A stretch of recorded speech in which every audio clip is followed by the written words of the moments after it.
Welcome to our next episode in the life of David. Today, we're diving into a complex and emotional chapter: the jealousy of King Saul and the incredible friendship between David and Jonathan.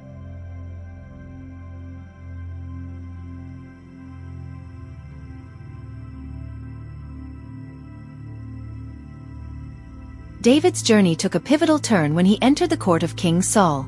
This young shepherd, fresh from his stunning victory over Goliath, suddenly found himself amidst royalty and intrigue. Saul's spirit was troubled, plagued by a sense of fear and insecurity that stemmed from his disobedience to God. The Lord had withdrawn his favor from Saul, leaving him vulnerable and anxious. What have I done? What is my sin? Why does the Lord no longer speak to me? Saul lamented to his advisors. David's musical talents soon soothed Saul's troubled spirit, and his bravery earned him a place among the king's warriors. It was during this time that David formed a deep bond with Saul's son, Jonathan, who recognized in David a kindred spirit. You have the heart of a lion, David. As long as I live, you will be dear to me. I will always stand by you, David, and I will warn you of any danger. Their friendship blossomed into a legendary alliance, marked by loyalty and mutual respect. Together, Jonathan and David made a covenant, vowing to support and protect one another. I will stand by you, no matter the cost, Jonathan promised, sealing their bond with a solemn oath. This profound bond stood as a testament to true brotherhood, shining brightly even as the shadows of jealousy began to loom over them. As David's popularity soared due to his successes in battle, the women of Israel sang his praises, chanting, "Saul has slain his thousands, and David his tens of thousands." Saul, once fond of David, began to feel the sting of jealousy. What started as admiration soon transformed into fear and insecurity. Saul saw in David a threat to his throne, a rival anointed by God. In an attempt to control and endanger David, Saul offered his daughter Michal's hand in marriage, hoping to entangle David in dangerous battles with the Philistines. I will give her to him, that she may be a snare to him, and that the hand of the Philistines may be against him.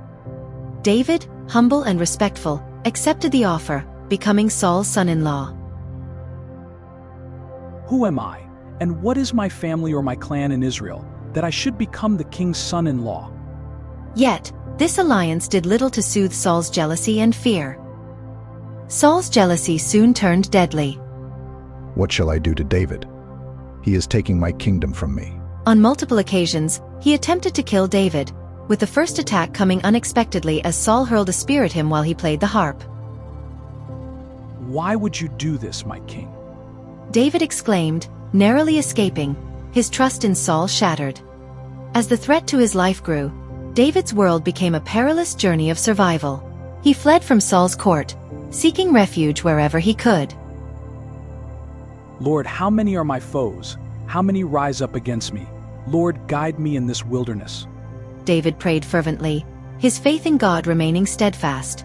He gathered a band of loyal followers, living as outlaws in the wilderness. Even as Saul hunted him relentlessly, David's integrity shone through.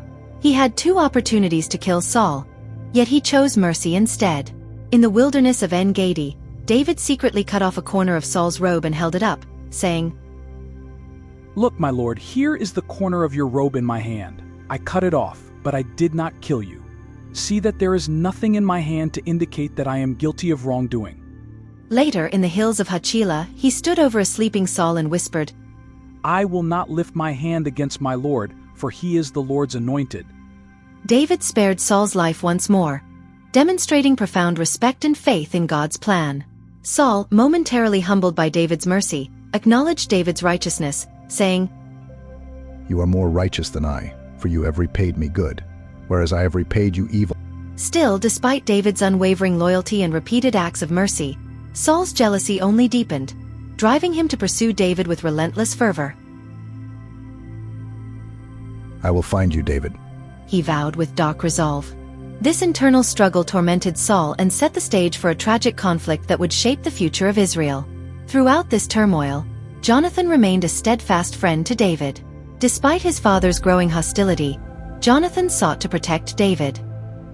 David, my father seeks to kill you, but I will stand by you, no matter the cost. Their friendship was a source of strength for both men, a bond that remained unbroken even as the pressures of the kingdom threatened to tear them apart. In the face of Saul's escalating jealousy, David responded with remarkable grace and restraint. "I will not harm you, my king," he affirmed, choosing to honor the man who had once welcomed him. David understood that his destiny lay in God's hands, not in the violent overthrow of the king. His responses illuminated a path of righteousness amid chaos, reinforcing his role as a leader destined to unite and inspire his people. This episode of jealousy, friendship, and divine destiny set the stage for the unfolding saga of David's life. While Saul's relentless pursuit of David would lead to further trials, it would also illuminate David's character and solidify his claim to the throne. The choices made during this tumultuous time revealed the profound truths about loyalty, the consequences of jealousy, and the importance of trusting in God's plan. As David continued his journey, he would carry the lessons learned from his friendship with Jonathan and the mercy he showed to Saul, forging a path toward becoming one of Israel's greatest kings.